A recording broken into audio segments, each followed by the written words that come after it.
Sir po, mauwi din po yun. Nakatuwa ako. Siguro po naghahanap buhay, si Bugi. Hindi nyo na po kilala si Bugi? Hindi man po yan si Bugi. Hindi. Ang sasalita ka lang, di ka nga. Hindi po yan si Sir. Ay, Hindi po yan yung anak ninyo. ang tawag dyan ay love. Yan na po si Sir. Si Bugi, yan din po si Bugi. Bugi. Si Bugi, malayo Master naman. Bugi. Malayo naman po ang picture ni Bugi sa personal. Ang boso na yan. Siya po ba yan? Boso yan. Kasya na siya. Nalimutan na ni Ma'am si Bugi. Si Bugi po, may dalawa ng anak. Yung pinalaki po ninyo. Hindi, wala akong pinalaki yun. Si Sir po, si Sir. Yun ay, Yan po mga kalingap, mga kabente. Narito po ngayon sa bayan ng Labo. Yan kung saan po ay grabe po ang lakas po ng hangin. Kagabi po yung landfall po ng bagyo. Buti na lang po at hindi po dito. Yung sa Bicol region, yung sentro. Sa part po ng Bisaya. Yan ngayon po ay panaka-naka po yung ulan.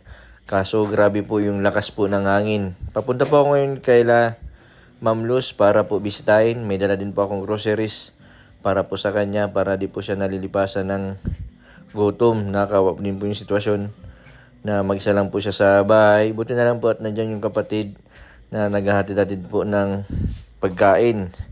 Samantalang si Bugi ay lagi pong nasa trabaho. Di ko po alam kung anong naging problema. Kaya itatanong ko din po dun sa mga kapitbahay dun kung ano pong nangyari kay Bugi. Bakit pag napunta po ako sa kanila ay hindi ko po naaabutan. Sa mga bago pa lang po sa aking channel, yan si Ma'am Luz po ay nagkaroon po ng depression. Isa po siyang retired teacher na habang nagtuturo po siya noon ay nagkaroon po siya ng depression. Kaya hindi din po siya nakapag early retired. Kaya wala siyang nakuhang benefits. Ang bahay po ni Ma'am Luz ay dito po sa malapit sa dito sa bundok po ng Mount Labo. Yan sasabi po ng iba na buhay na bundok daw po ito. Kakatulad po ng Mayon Volcano. Yung sabi po ng mga matatanda, buhay daw po itong bundok nito. Napakaganda po yung tanawin dito. Napakalayo po ng bahay ni Ma'am Luz. Yan, halos 1 oras po ang biyahe. Yan, buti na lang po at hindi po masyadong maulan.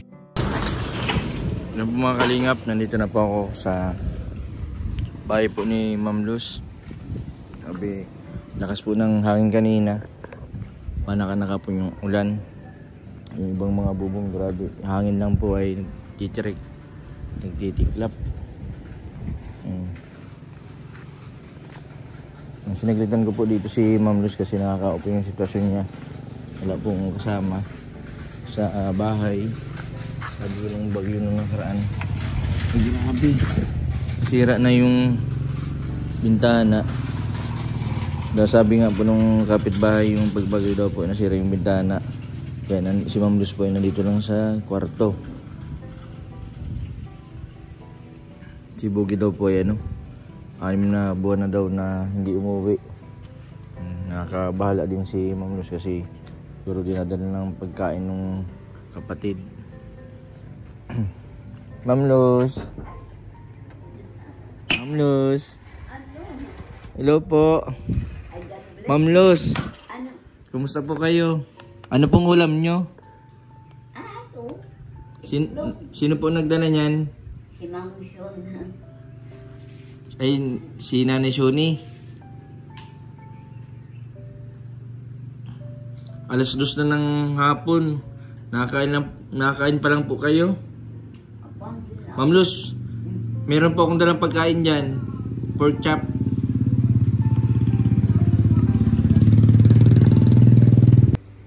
May dala din po akong grocery, mga biskuit, gatas kay Ma'am Luz. Tapos ito, Ma'am Luz, meron po akong pagkain dito, pork chop. Ngayong tanghalian po sana ninyo. Hanggang mamayang gabi. Meron din po yan extra rice. Opo, yung sabi nyo, nakapak.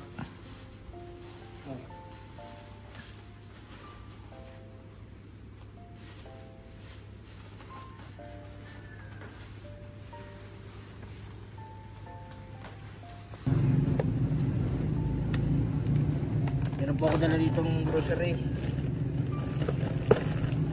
Dumam nito.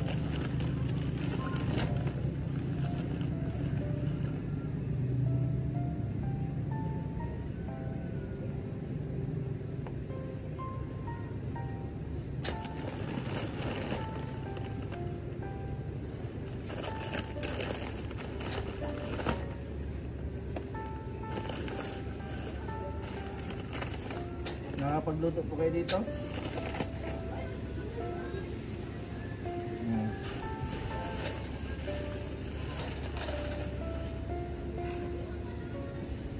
Uy, dami.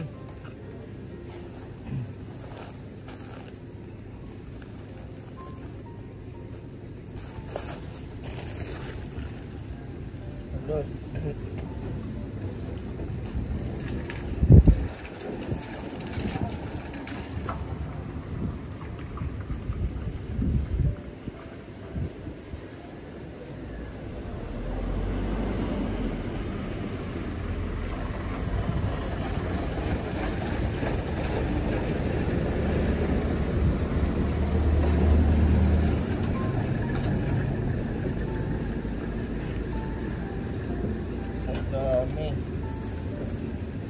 Malo sa sukal. Kailangan nyo po ito.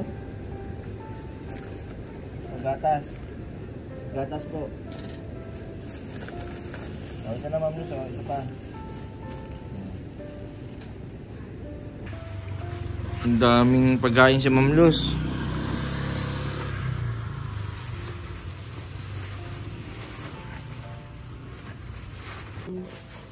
Anong wala, Ma'am Luz? Yung bunch. Ay, bunch. Oo. Nalimutan ko, Ma'am Luz. Sa susunod po, pagbalik ko.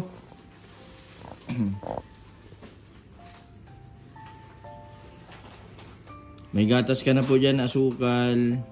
Tapos mga biskwit para hindi ko po kayo nalilipasan ng pagkain. Hindi kayo magugutuman. Ma'am Luz, si Sir po, nasaan? Ma'am Luz, sira na po ba kayo mga bintana ninyo?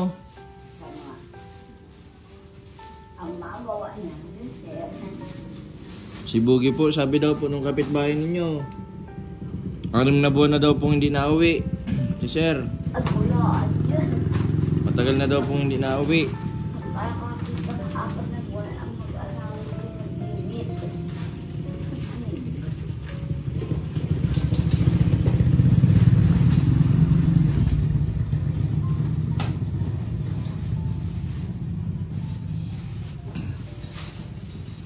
Ang wala ay awang paano sa wala? Bunch.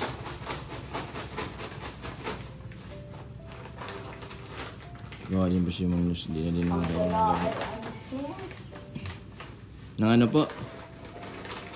Kulang ang milk o iisa-isa. Sa susunod po pagbalik ko Ma'am Luz, nagsaglit lang po ako dito. Diyan ko lang po yung binili. Binigay na yan eh. Kaya yan ang kanya. Ano, roll. Kain na po kayo Ma'am Luz.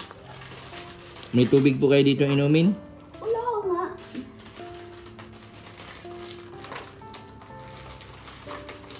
Di ako niya abot ko din. Wala.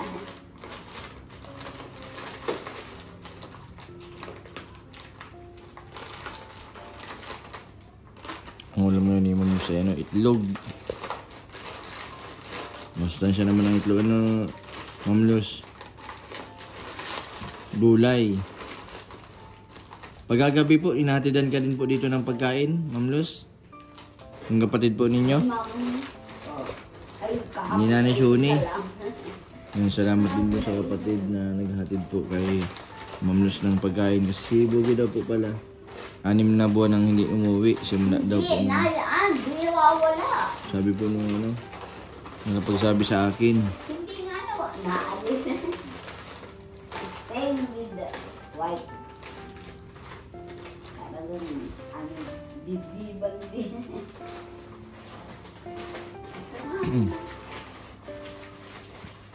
Kailan na palangit. Dapat ay maplangit din ay ano kasama ang buhok.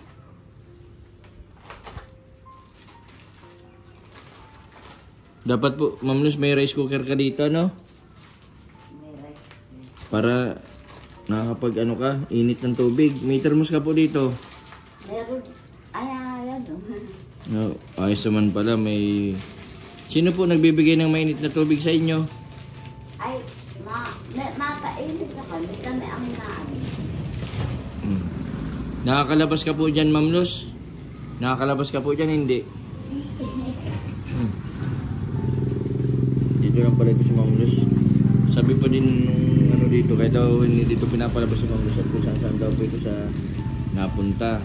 Aba, Pag hindi daw kilala, galit si Ma'am Luz. ay, mali yan. Yun lang humayo. Na malayo gamot sila. Ibig sabihin, Ma'am Luz, pag hindi niyo po kilala, galit ka? Ay, di. Pag ano mo kinakausap ka po? Ay, mali.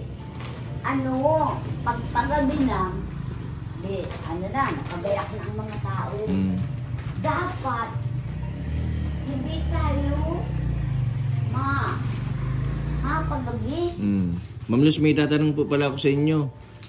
May nakapagsabi po sa akin, yun daw, anak daw po ni Sir, sinasaktan daw po ninyo. Totoo po yun? Sino anak ni Sir? Si yung dalawang baby po baga.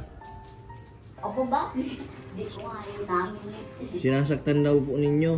Ay, di. Kaya hindi na Wala, nauwi. ano. Kaya hindi na nauwi si Boogie. Wala, ano. Di ko nga yun. Si Ma'am Luz kasi ano, nang hindi siya malapit ito sa mga bata. Hindi man siguro masasaktan ni Ma'am Luz.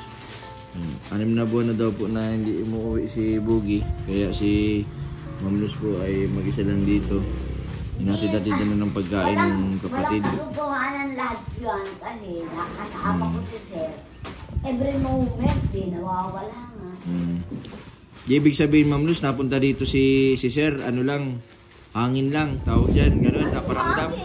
Naparamdam. Hindi. Siya ay every minute, every hour here. Every minute, Every hour na. minuto, laging nandito. Sabi na yan. In a minute lang, ay, in seconds, nawawala. Basta pag kailangan nyo po ng ano, sabaw-sabawan, yan po baga, papaluto nyo po dun sa kapatid po ninyo, yung noodles. Pero sunod, Ma'am Luz, madala ko dito yung buns na sinasabi nyo po. Punch siya. Opo, kain na po kayo yung dala ko. Ano po yun? Pork chop. Ay, di ko kaya yung ganyan. Ma'am Luz, grabe yung ano nung mga ano, maraming nasirang bahay nung nagbagyo. Kumusta ka man po dito nung nagbagyo? Aba, wala dito. Di naman po pumasok dito yung ano, tubig. Ay, Grabe po ang piyas. Yan, sira ang bubong. Ay, nasira ang bubong. Pero di pala sira ang pala. Nahanginan lang.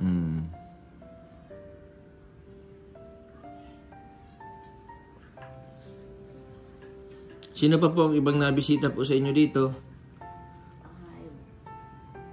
Ay, si Mang Baby. Si Ma'am Baby. Ma'am Luz, kilala nyo pa po ako? Anong pangalan ko? Si Jason. Ayun, matalas ang ano ni ano, matandaan si Ma'am Luz, hindi malilimutin. Ako baga, Ma'am Luz, malilimutin ako kahit bata pa ako. May bata ba kung matanda? Gawa siguro yan ng ano, gawa siguro yan ng mga ano, stress sa buhay. Laging may iniisip, kaya malilimutin na. May halo-halo yung inaayawan, kasama sa mga gusto nilo.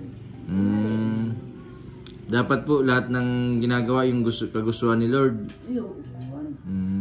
At wala nang ano. Para may kapanatagan ng isip po, ano, Ma'am Luz. Kasi kapag gumagawa ng masama, ibig sabihin, yung konsensyang pinakalaban po, ano, Ma'am Luz? Ano, kinakalaban. Tapos, bali, yung, siyempre, hindi magiging panatag ang isip mo kasi may nagawa kang pagkakamali.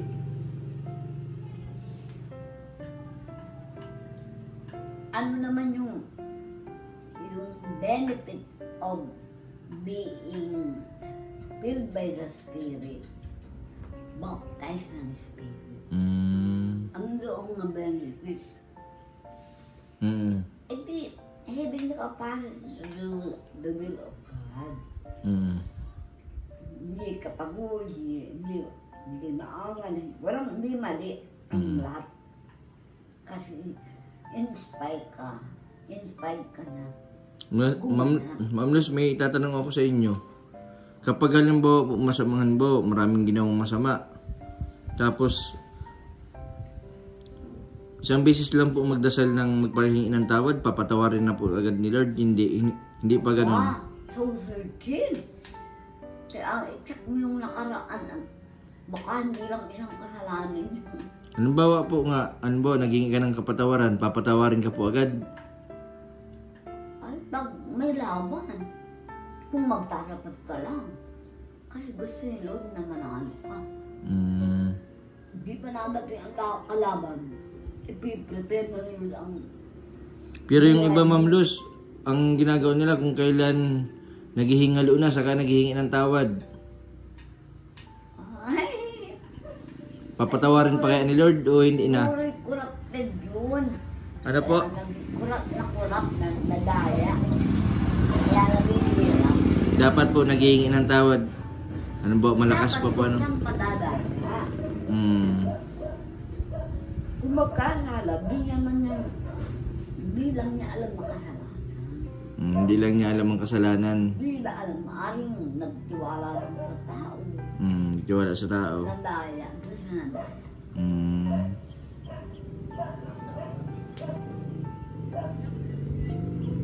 Ang pagsunod ay wala sa guidance ng Lord. Baka kami maway at baka nanuluko na yung tao.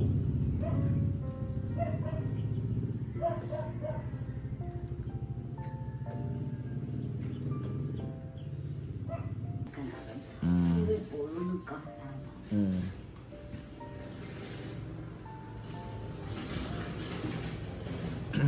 Dati mo kaya.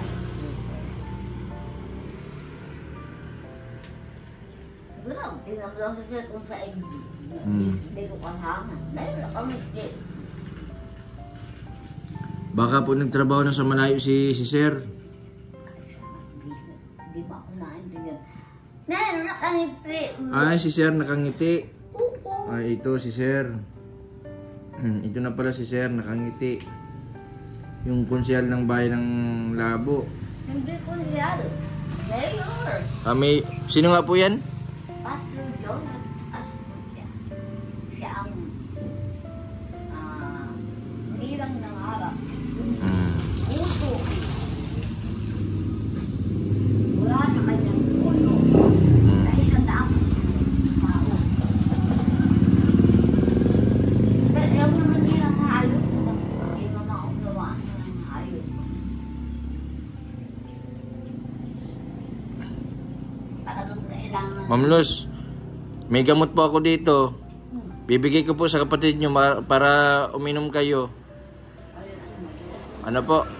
Yan ang mali. Bakit ako dadagdag? Dapat pala si Sir po ang mapainom sa inyo, sabay kayo. Ano lang po yun? Vitamins. Hindi ako na inumanis ko ang ayaw kumanin. Busgan ako pa. Pampatulog lang po yun sa gabi, pampaimbing ng tulog. Para nakatulog po kayo ng maayos. Ayun, may dala po ako dito ng clozapine.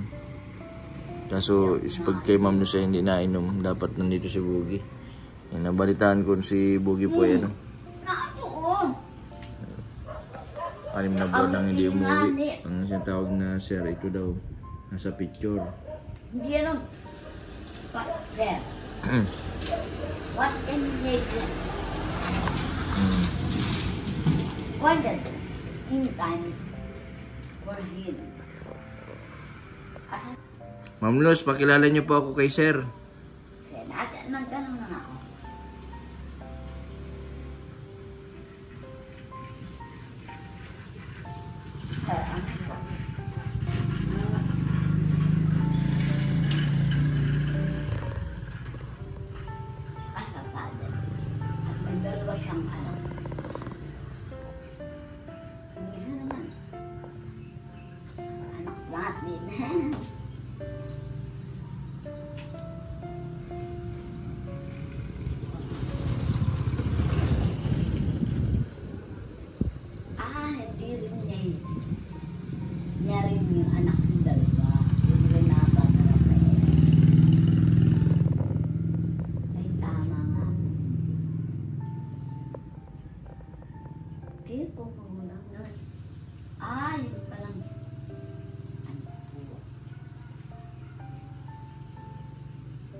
Yung Yuson, ano po,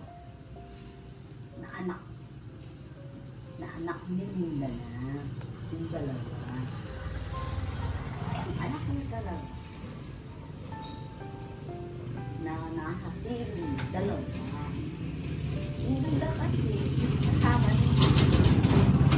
Ibang anak niyo. Ay, gagal.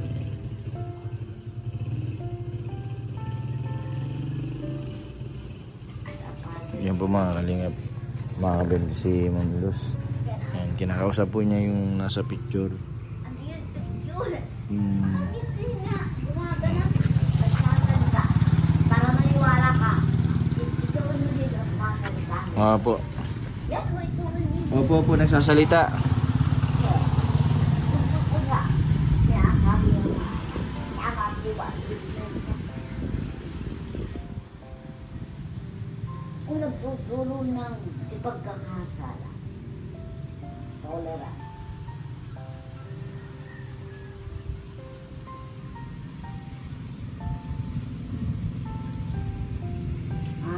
Hindi raw dapat nagtatas pa na mali ang ano yun?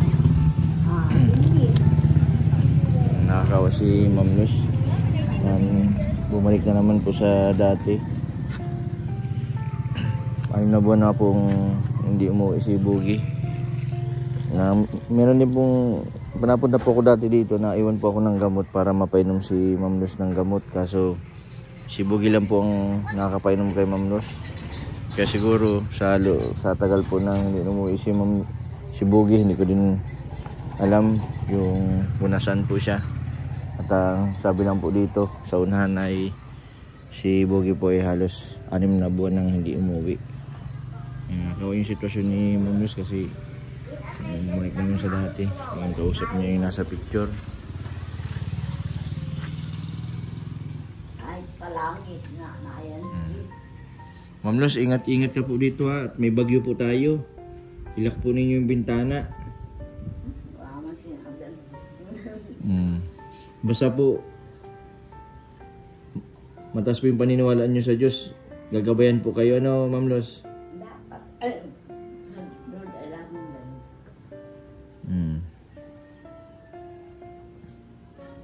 Si Lord po laging andyan sa atin po, ano, gumagabay sa araw-araw na Present. pamumuhay po natin, ano, Ma'am Luz? Walang mali. Pag may Diyos po. Kasi naagot agad. Tama. Lagi ka pong kumain ng, huwag ka pong magpagutom. May biskwit po ako dyan na dinala. Marami po iyon. Sa susunod, Ma'am Luz, madala pa po ako ng yung hinihiling po ninyo. Pero na sir, dami na. Nakatapos. Yung mga bintana po pala ninyo dito, sira na. Kailangan ng kailangan ng maayos yung mga bintana kasi yung bintana po dito halos sira na. Natanggal ng pagbagyo.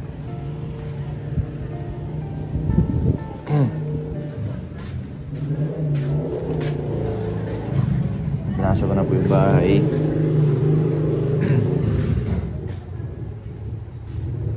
Ito grabe. Natuklap pala ito ng bagyo. Sarado ko itong bintana.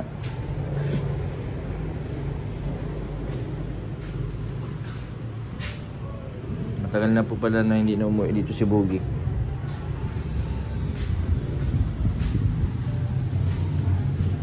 Tuklap din itong bubong. Maraming yero pa lang ano dito. Palitan na din ng yero.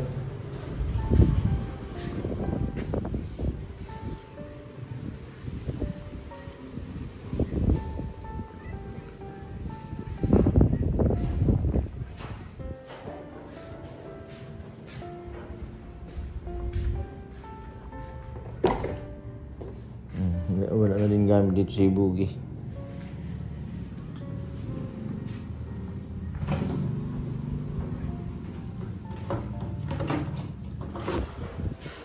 Lalaki po yung bintana kasi delikado din.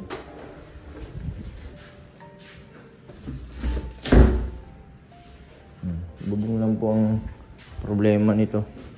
Hindi, ibang kisame. Ay, sira po nung nakarang bagyo.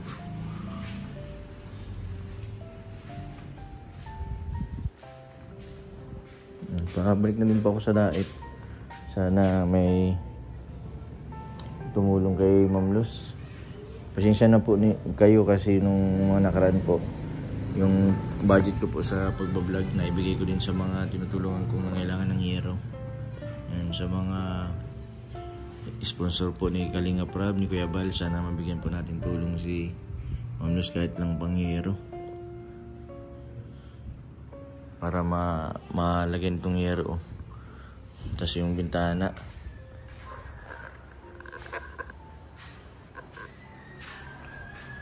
Pwede din dito lumabas si Ma'am Luz basta meron din yata ditong bakal. Barang rehas, parang nakakalabas-labas si Ma'am Luz. Si Ma'am Luz pala pa nakakalabas ay matapang sa ibang tao. Kaya sinasaraduhan po nung kapatid. Nagpapaalam na kay Ma'am Luz. Ma'am Luz, mapunta na din po ako. Aabuti na po ako ng gabi. Ma'am Luz, ingat po kayo dito ha. Di lang pwede hindi at naabot siya. Si Sir po, mauwi din po yun. Natuwa ako. Nagsasalita ako. Siguro po naghahanap buhay. Si Boogie. Hindi nyo na po kilala si Boogie? Hindi man po yan si Boogie. Ano hindi? Nagsasalita ka, labi ka nga. Hindi po yan si Sir. Ay, sir. Hindi po yan yung anak ninyo. Ang tawag dyan ay love, troso, abwa, tubig, lure, nakahalang sa gate. Ibig sabihin, Ma'am Luz, nalimutan nyo na po si Boogie. Nagalangit yan. 6 na buwan lang pong nawala, nalimutan nyo na agad. Hindi man ito malilimutan ng asawa mo. Kasama ng aling langit. 6 na buwan pong wala si Boogie, ibig sabihin, nalimutan na ni Ma'am Luz si Sir. Kasi ang tinatawag niya ng Sir, ito nasa picture. Ito po ay isa sa konsel po dito sa bayan ng Labo. Ito nasa Tarpaulin. Ano nga po pangalan niyan, Ma'am Luz? Joseph Kuya si Best Gob. Eric Laguador. Si Laguador po yan, konsehal. Si Laguador po yan. Si Vice Governor po si Escucha. Ay, Vice Mayor, Dat- Joseph Ascuya. Opo. Governor, Sanggalang na. Ang sinabi niya kanina ay Sanggalang. Joseph Sanggalang as governor. Ibig sabihin, yan na po si Boogie? Siya. Hindi na mawawala. Di, yan na po siya. Yan na po si Sir. Si Sir. Si Boogie, yan din po si Boogie. Boogie. Si Boogie, Master Boogie. malayo naman po ang picture ni Boogie sa personal. Abo, siya na yan. Siya po ba yan? O siya yan. Siya na siya. Nalimutan na ni Ma'am si Boogie. Si Boogie po, may 2 ng anak. Yung pinalaki po ninyo. Hindi, wala akong pinalaki yun. Si Sir po, si Sir. Yun ay, sa group na dumating, yun ang marunong magsabi ng future or what you do not know. God's revelation ang tawag yun. Prophecy. Ma'am Luz, hanapin ko po si Boogie. Tatawagan ko po siya dun sa Messenger. Papauwiin ko siya. Para lagi kayo may kasama. Kasama lagi. Sino po? Sa Boogie. Bakit maano ka pa yun? Kasama na. Nakalimutan na ni Ma'am Luz si Boogie. Ano yun? Galit ka po kay Boogie? Kay Sir? Sabi ka lang kasama ng asawa ng magpakailanman. Dadaling ko po yung kailangan nyo. Yung buns, ano pa po? At yung flower. Isang sakong malaki talaga gusto ko. Wala ka man pong lutuan. Ay, malambot. Ang dami namin. Sige po. Sige po. Saraduhan ko na po ito. Oh, sige po. Yan, grabe. Nakabigla si Ma'am Luz. Nakalimutan po agad si Bugi. 6 na buwan lang pong nawala. Ang tinuturo ni Ma'am Luz na Bugi ay yung nasa picture na konsel po ng bayan ng Labo. Eh, nakakalungkot kasi bumalik naman sa dati si Ma'am Luz na kay Bugi lang po yung nasunod sa pagpapainom ng gamot. Din po mapayag na pag yung kapatid pa nagpapainom, ayaw din niya mag-inom ng gamot. Kaya pahirapan po yung pag-inom ng gamot. Sabi nung kapitbahay po ay hinayaan na lang daw po na hindi na painom ng gamot kasi di man daw na sunod si Ma'am Luz. Nasunod lang daw po si Ma'am Luz kay Bugi. Yan, sana kung mapanood man Johnny Bugi, itong vlog ko sa kanya. Kay Ma'am Luz, ay sana balikan mo na Bugi yung mama mo kasi kailangan ka niya. Bukod sa may edad na, ilang taon na lang itatagal niyan. Kailangan bigyan natin yung pagmamahal natin sa kanila. Kung tutusin, simulat pagka baby ka pa lang Bugi, ay nalagaan ka na ni Ma'am Luz. Na ngayon ay kailangan ka ni Ma'am Luz, kailangan kahit pa paano, bigyan mo din siya ng alagaan mo din si Ma'am Luz. Kung narinig mo man ito Bugi, sana bigyan mo ng importansya ang iyong nanay. Kahit hindi tunay na yung nanay si Ma'am Luz, ay inalagaan ka naman ito simula pagka bata. Baby ka pa lang, siya na yung nag-aruga. Yun, pinabinyagan ka na gamit ang apelyido nila. Ikaw lang ang alam ko na hanap ko din ni Ma'am Luz. Maraming salamat sa mga kapatid ni Ma'am Luz, sa mga kapitbahay po na tumutulong din kay Ma'am Luz na bigay-bigay po ng pagkain. And maraming salamat po sa lahat po ng mga viewers at hindi po nag-skip ng ads. Maraming salamat po. Sa mga susunod po, balik-balikan ko po yung mga senior na tulad po nila Ma'am Luz. Kasi sila din po yung wala nang kakayahan maghanap buhay na kailangan po din po talaga kahit papaano mabigyan ng ayuda, kahit grocery o maalala lang natin, malaking bagay na po yun sa kanila. Maraming salamat po sa patuloy po ninyong suporta sa aking YouTube channel. Sa mga hindi po nag-skip ng ads, maraming salamat po. Sa mga hindi pa po nakapag-subscribe, pa-subscribe po Mr. Ben TV Vlog. Maraming po salamat. God bless po sa inyo lahat. Grabe, lakas ang hangin.